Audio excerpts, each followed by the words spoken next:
All right, I never did a follow-up video of my next level racing chassis that I got and then subsequently sold with the triple monitor setup. I had, 1,000 views on that video. And there were people commenting that I was using Logitech. And so my goal eventually was to get something much better. So this is the new rig, and I'm just gonna walk through real quick all the different components, and then I'll post a link to a little spreadsheet I put together that has all the parts that I used to put this together. And for people that are afraid of building a chassis, I'm a complete noob when it comes to tools, and I was able to do this. It was actually pretty fun putting it all together. It's like an adult Lego set, these 80/20 rigs.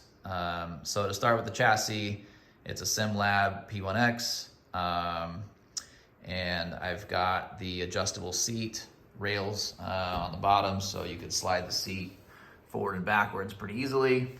I got this next level racing mat underneath, so it's a little bit comfortable for your feet to sit on.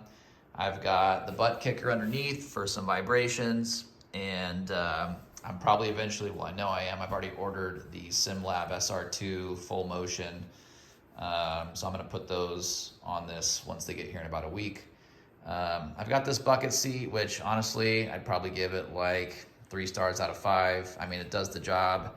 I just, I'd rather have something more comfortable, so I've got this lumbar support thing on the back, but sitting this upright in a bucket seat for hours and hours can be troublesome on your back, so I'd rather have something that reclines and is a little more comfortable. So if I do it all over again, I'd get a seat that reclines. Onto the steering wheel, this is the CubeControls GT Sport, I think it is, about $600 or so. I like it, but I don't love the fact that I didn't get the wireless. So I've got this cable hanging down here, so when you're spinning the wheel around, it does wrap around the column and can get kind of annoying at times. So again, if I was gonna do it all over again, I would get wireless, or what I would recommend is there's not a lot of buttons you actually need. The only thing the wire's for is for these buttons to work.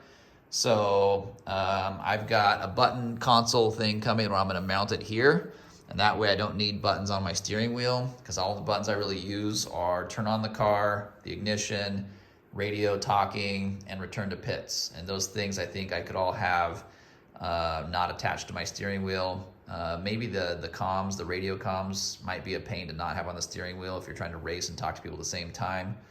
But the cable's obnoxious. So anyway, that's the CubeControls, the wheel drive or wheelbase. This is the Simucube 2 Pro.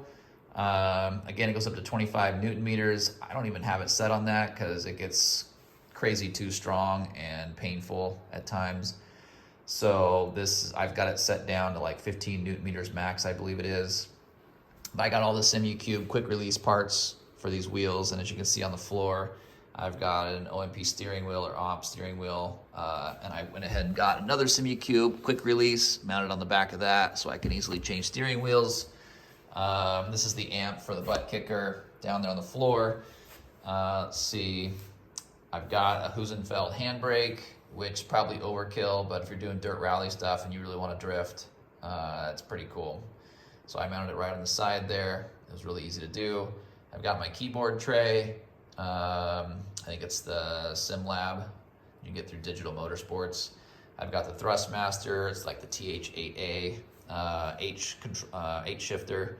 I've got it set in sequential mode right now with a different top on it.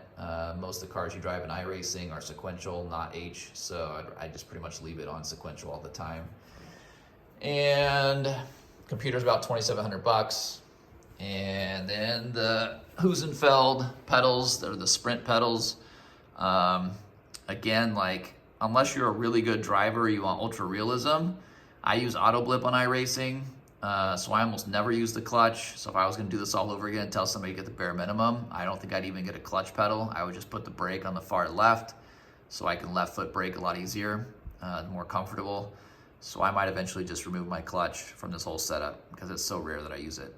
And then what I did too is I just got this monitor stand off Amazon for like 90 bucks. It works perfectly. Mounted a 65-inch LG TV that's 120 hertz. It's about $1,800 on Amazon.